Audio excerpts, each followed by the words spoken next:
Hey guys, welcome back to Planet JeJuDa, and it is time for another Reddit video. Now, last week I did nothing but crochet, so this week it's only fair to do nothing but knit. And so I have some stories actually already pulled up and queued and ready to go. I only know the headline, so I have no clue what's going to be said, but I simply keyed in knitting and went to the past week, so they are very recently posted. And yeah, let's get into them and see what there is to see. Read, discuss. Oh, and don't forget to grab a cup of something yummy. All right, so for this first story, it was posted 2 days ago, and I believe it's Carrie Beck is who posted it, and the tagline or the title is Mom's Alzheimer's Still Lets Her Knit. So go get a box of tissues. This one's probably going to make, well, it's probably going to make me cry. So there we go. But it does say it is a discussion, and it isn't very long, so hopefully it doesn't make me cry too bad. But let's see what Carrie had to say. Mom is going to be 90 in June. Her grandmother taught her to knit, sew, embroider, and so much more. She's been living in a memory care center or care unit for a little over a year. She misses cooking, cleaning, and caring for a home and family. Her old memories are the most complete. She doesn't want to play children's games or most of the other dementia activities. She fidgets, folding and refolding clothing, rearranging contents of drawers, rechanging pictures on the walls. She didn't like fidget toys. Okay. She knits a lot. At first it was baby blankets, mittens, and hats. As the disease progresses, now it's just children's hats on circular needles. I bring her yarn. She plays with sizes, patterns, etc. Each week she gives me 1 to 3 hats, which I donate to the local food pantry. Last week she lost the cord to her TV and landline before I could visit to reconnect her. She had knitted 4 hats. Oh, that is awesome. All right, here goes the waterworks. Excuse me, to say that Alzheimer's isn't a devastating disease would be a lie, because it is. It is so devastating, not only for the families that are affected by the person who has the disease, but by the person themselves. I can only imagine how incredibly frustrating it would be to not be able to remember things. And so to have someone be able to still do something that they love is amazing. Let's see what Reddit had to say. The first comment is, I'm so glad your mom has something to keep herself engaged. It is hard to live through dementia changes. Yeah, absolutely. Someone else, same. My mom did dishcloths, stacks of them. I brought her cones of cotton. At one visit, she told me someone had stolen her knitting needles, but I shouldn't worry because she had it covered. She proudly showed me her knitting basket where she was knitting on sticks she'd taken from a pickup sticks game. How creative! I located oh, in parentheses, I located her actual needles on an upper shelf and she got restarted. I gave most of them to her care workers and visitors, but I still have some of her dishcloths tucked away. Oh, that's so cool. And let's see, someone else is... As a long-term care nurse and a knitter, this really got me. I'm going to reach out to the activities person at both my job and my parents' facility to see if they offer it, and if not, I'll happily give my time. Getting old sucks. So much so. And Carrie responds to that with, I had to get permission for her to have the needles and scissors. Staff were very concerned about other residents finding mom's knitting basket and hurting themselves or others. Mom and I talked regularly about locking her door and putting away her knitting. There is a knitting group in the assisted living floor above.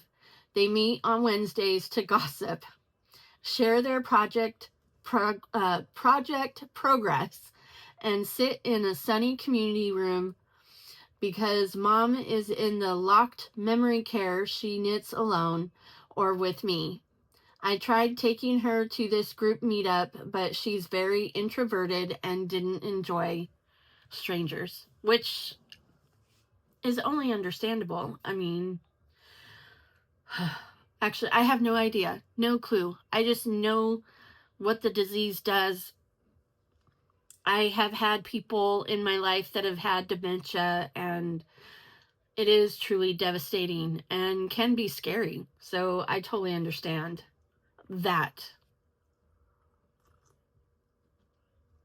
Okay, let's see.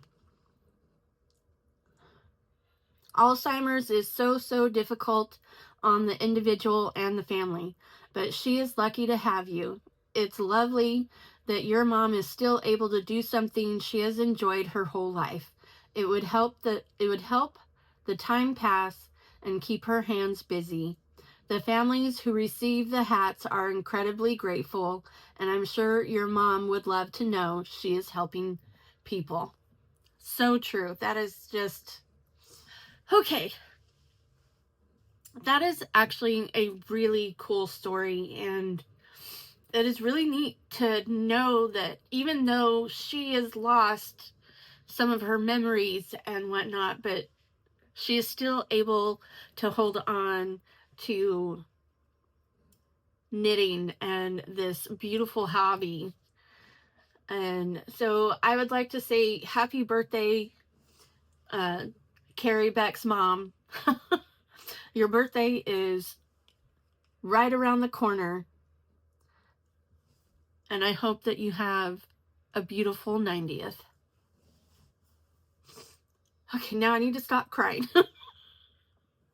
All right, so this next story was posted 4 days ago, and it's by Seed Geek, and the tagline is, how has your preference in yarn changed as you've advanced in your knitting career? Now, obviously, I don't knit yet. I will someday, but I don't knit yet. And I typically only crochet with yarn that I am able to get for inexpensively and generally in person. I have ordered online, and because of the fact that my Walmart or my stores around me don't really have a very big selection, I would prefer to order online, but I don't, because obviously there's shipping costs and whatnot. So I typically only shop at Walmart, and therefore my array of yarn is pretty much Red Heart Super Saver, which is all acrylic, and any other yarn that I have access to generally is cotton, which is usually something like Lily Sugar and Cream or Peaches and Cream, whatever those are. Other than that, I really don't have much to go by. So this one is going to be interesting, and I do know that a lot of knitters tend to, or at least I've seen a lot of knitters tend to use wool. So I don't know. Let's see. So the discussion starts with, I've been thinking a lot lately about how my taste in yarn has evolved over the years. When I was first learning, I tended toward less expensive superwash merino. In parentheses, it says, think Cascade 20 or 220, sorry, Cascade 220. I don't even know what that is because I really don't use anything but acrylic. All right, and after a few years, I was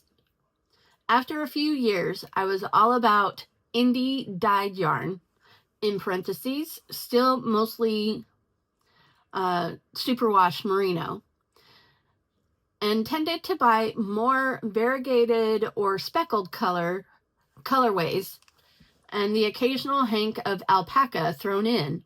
Now I'm partial to solid or tonal colors of sturdier wools like BFL. I'm not sure what that is. Hold on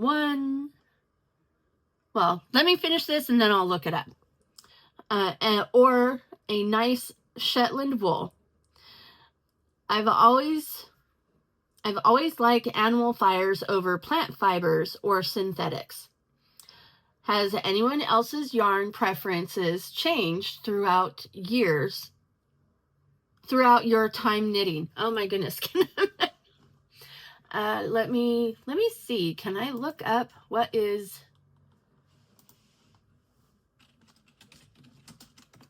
if I could spell, what is BFL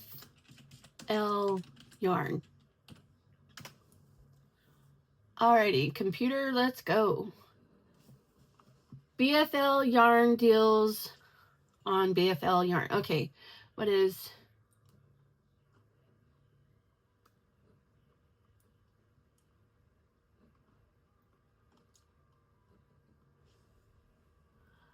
Alrighty, hold on a second. Alrighty, so I think, hopefully this is correct. I got this off of thefoxandthenight.com, and if you're interested, I will link it in the description box below. But it says, what is blue-faced Leicester yarn? I think it's Leicester. And it is saying that blue-faced Leicester yarn is coming from a pretty recent breed in the wool world. So it's wool. It's a fantastic base that we have used for years now, but we had so many questions when we started knitting with it. Is blue-faced Lassiter yarn sturdy enough for socks? Is it itchy? What's the difference with merino? So we decided to break down all the blue-faced Lassiter yarn facts you'll need. So it is a type of wool. But like I said, I will link this article in the description box below if you're interested in reading up on it and what the difference is between blue-faced or BFL versus merino. So there you go. Back to our story. The first comment says, my tastes have just gotten more expensive. I used to buy acrylic because that was what I could afford. Then I moved to natural fibers because they were so much nicer, and if I'm going to put it in all the time. Can I read? I used to buy acrylic because that's what I could afford. Then I moved to natural fibers because they were so much nicer, and if I'm going to put in all that time knitting a garment, I wanted it to at least be made out of good materials. Now, however, I'm not content with wool and cotton and linen. I'm starting to want something more. Give me the most squishy, buttery soft, luscious cashmere silk. Give me the best drape. the best stitch definition, the best peel resistance, the most lustrous look when the fabric catches the light. I'm getting more and more spoiled every time I buy yarn. If I don't watch out, I'll spoil myself rotten. Oh, that's hilarious. And then someone commented, which silk yarns do you like best? And they responded back with, I've never used 100% silk yet, but my most recent obsession has been West Yorkshire Spinners Exquisite Lace. It's 80% Falkland wool. I'm assuming, yeah, that's got to be wool. And 20% silk. I knitted a shawl and probably said to my husband about 30 times while I was making it how nice the yarn was. And then they gave a link to the website, which I can do. I can also put that link in the description box below. Someone else said, I tend to prefer smaller weights these days. I don't do much with worsted and I hate bulky. I like fingering weight and decay. So that is just a preference to size, not necessarily a preference to the type of fiber. Someone else commented, I've switched exclusively to natural fibers. I still can't do non-superwash due to sensitive skin though. And someone commented on that saying, try a fine merino blend with alpaca or cashmere. And if you need to go exclusively with cashmere, instead of splurging on a sweater's worth, you can buy a single skein and knit strips that you sew to the spot inside a sweater or hat. That will have the most contact with your skin. Okay, so like they add to an already made work. All right. With your skin like the back of your neck. Okay. Someone's like, that is a genius idea. Thank you. And let's see. Someone else says, I still can't knit with a lot of animal fibers because of skin sensitivities. But as I've progressed in my knitting, I've loved trying more plant-based ones like linen and bamboo. I still use a good bit of acrylic because plant-based yarns are too expensive for something like an entire blanket, but opening up to more natural fibers has been fun. And someone underneath that one said, I started dyeing my own plant fiber yarn because everyone in my family has an issue with animal fibers. I have a couple drapery tanks, tanks and tea patterns that I've had forever, but I'm really looking forward to making them with my own yarn. So that's pretty cool. This person does their own dyeing, and actually it's fascinating to watch someone dye yarn. The process is incredibly interesting, and it is, oh man, to watch. I watch Arcane Fiberworks a lot because that's what they do, is post videos of them dyeing their yarns, and their yarns are incredibly beautiful, and their inspiration pictures are like spot on with the color. So I'll link them in the description box below too. Before I forget, let me write that down. Link Arcane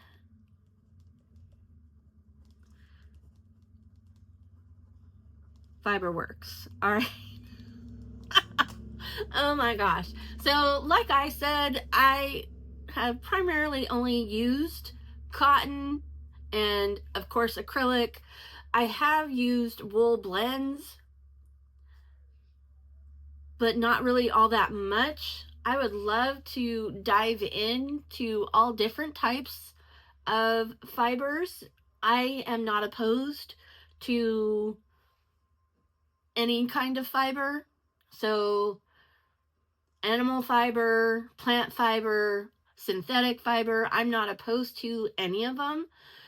And I think it would be a lot of fun to try out the different fibers. But like I said, I only really have access to acrylic and cotton at my local Walmart.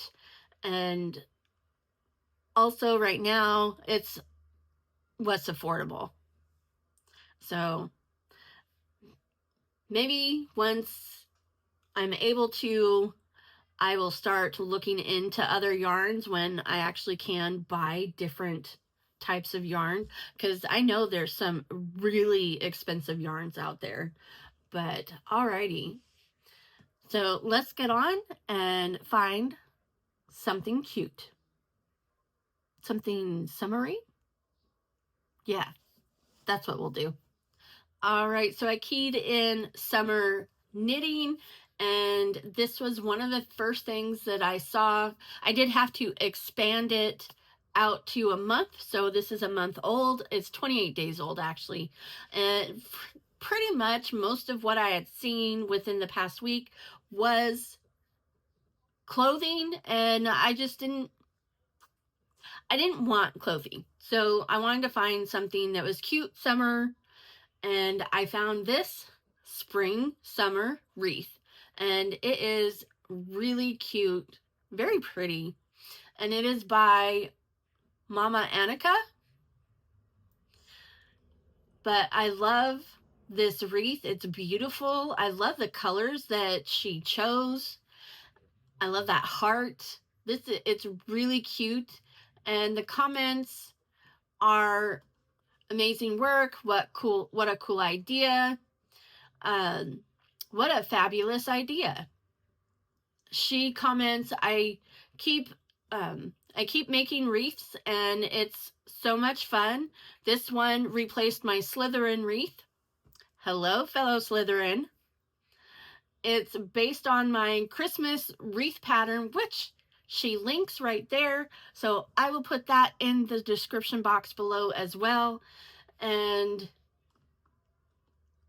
yeah, that is all the comments, but that is a beautiful wreath. And I can imagine doing one for each of the different seasons as well as holidays. It would be just so much fun to have a different wreath made, and that just looks really cool. I really do like that a lot. And I can imagine, can you imagine all the different seasons and then maybe adding a little something to it to make it have a holiday-esque feel to it? Like, it's showing with a heart, but I can imagine having one that is fall themed and then adding a cute little witch pattern or applique or a pumpkin applique to it for Halloween. Although I would want one just specifically for Halloween. So there you go. That is adorable, and that is it. I hope you enjoyed today's video. If you did, I would love it if you would hit that like button. And if you'd like to be notified of any and all future uploads, hit the subscribe button, and don't forget to click all on the notification bell. And with that, remember, gravity works, guys. Oops. Well, that was exciting.